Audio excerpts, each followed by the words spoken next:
Yan po, isang mapagpalang umaga po. Nandito po tayo ngayon sa Asia 1. Bali, gagawa po tayo ng isang Skyward na 32 inches. Bali, ang issue po nito, pag binuksan mo siya, yan, naka-indicator light siya, ng green, tapos yun, mamamatay po siya. Ngayon, check po natin siya kung anong problema. Kung ang problema po ba niya ay driver backlight. Yan, okay.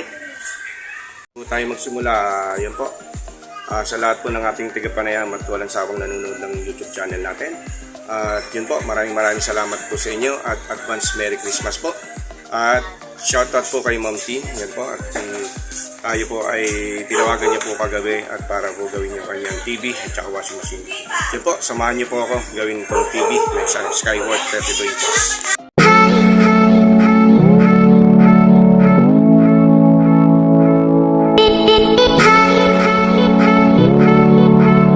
Bali, ito po yung kanyang model, 32 inch E2000D, yan, Skyward. Okay, yan, nakaselyo pa po siya. Bali, tayo po yung una pa lang nagagawa nito. Okay, okay, yan po, pagbukas po natin, kitang-kita na po kagad ang diferensya.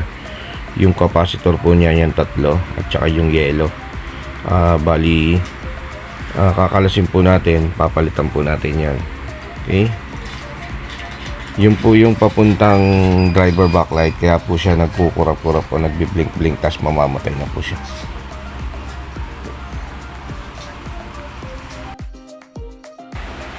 Okay, yan po guys, kukuha muna po tayo ng capacitor sa shop. Bali, yan po, 50 volts by 100 microfarad at saka po 100 volts by 47 microfarad.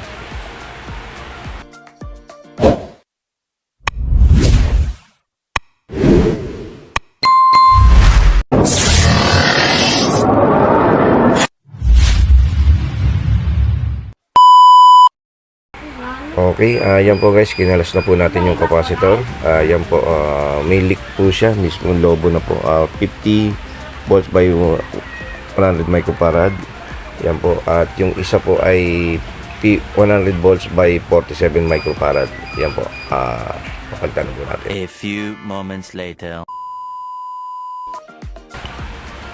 Okay, yan po guys, nakakuha na po tayo. Ito po, bago pong capacitor. Yan, 50 volts by 100 microfarad. Yan po, tatlo po siya. Bali, yan po, papalitan po natin. At isa pong 100 volts by 47. Yan, kumuha na po tayo sa ibang board ng pyesa. Okay, yan, lobo po siya. Bago natin palitan, yan, yan po yung mga dating mga capacitor niya, lobo na po siya. Okay,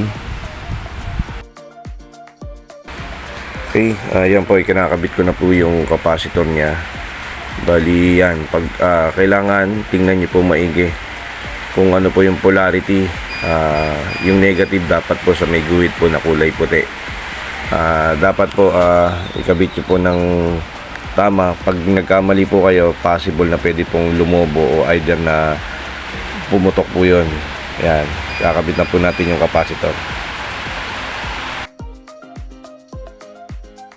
Bakit nga po ba nalobo ang capacitor? Kasi po, kaya po nalobo ang capacitor, minsan po laging babad sa saksak o either na minsan over voltage, so nagpa-fluctuate po yung ating kuryente. Kadalasan minsan binababad sa saksak, hindi tinatanggal. Yan, minsan iwasan po natin yung kahit hindi ginagamit sa remote ng pinapatay. Nangyayari po kasi may natitira pa pong kuryente o supply. Kaya minsan pag on yung TV, yun na po nangyayari, nagbo-boost o either na may natitira. Yun, yan na po yung nangyayari. Minsan ganyan. Okay?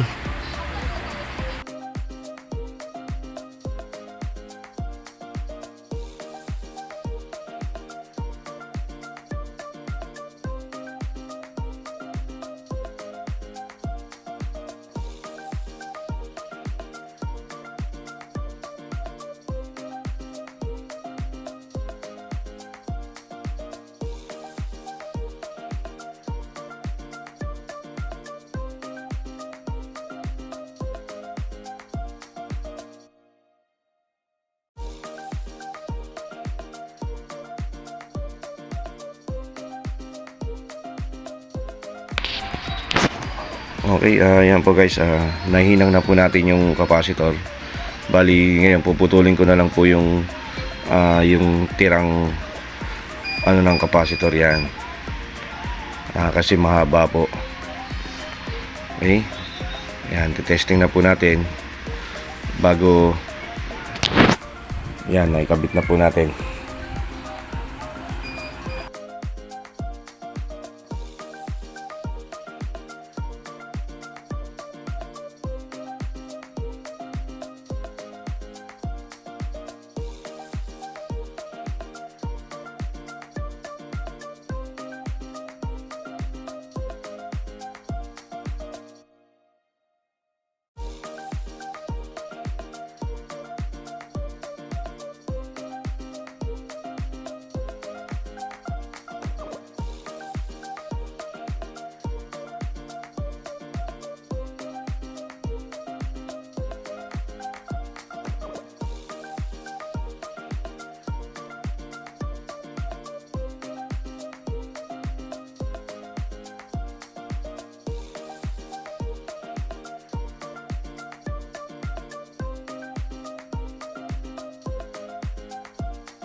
Okay, yan po guys, kinabit na po natin yung motherboard nya.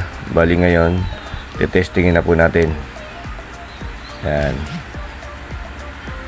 Ngayon, i-on na po natin. Yun, lumabas na. Okay na po siya guys. Bali, hindi na siya nag-flicker o nagbi-blink-blink. Yan na po, diretso na po yung kanyang okay na po siya guys. Yan, lumabas na po yung logo niya, yung display. Yan, isa pong smart TV na Skyward po, 32 inches. Okay, yan po guys, sasarado na po natin yung kanyang cover niya, and then bago ite-testing natin siya ulit. Okay, ganun lang po yung pagto-trouble. Pag naka-encounter po kayo ng ganito, yung parang nagbi-blink tas hindi tumutuloy yung backlight niya, dun muna kayo tumuon syempre sa driver backlight niya. Yun po, pag may lobo na pong capacitor, ibig sabihin may leak na po yun. Hindi na po talaga magtutuloy-tuloy na maganda yung supply. Kaya ang nangyayari sa kanya, magbi-blink lang tapos lalabas lang si backlight at mamaya mawawala na. Yan po guys, sana may natutunan po kayo at kahit pa paano may napulot po kayong kaalaman ng paggagawa.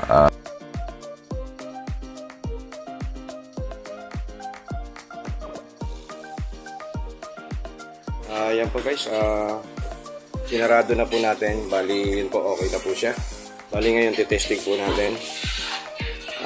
Yan, naka-ilaw po siya. Standby, pula.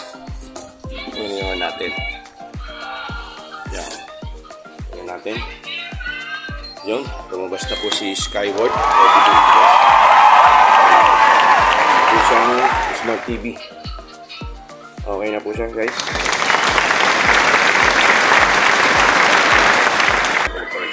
Hanggang dito na lang po at tayo pa po ay gagawa pa po sa iba.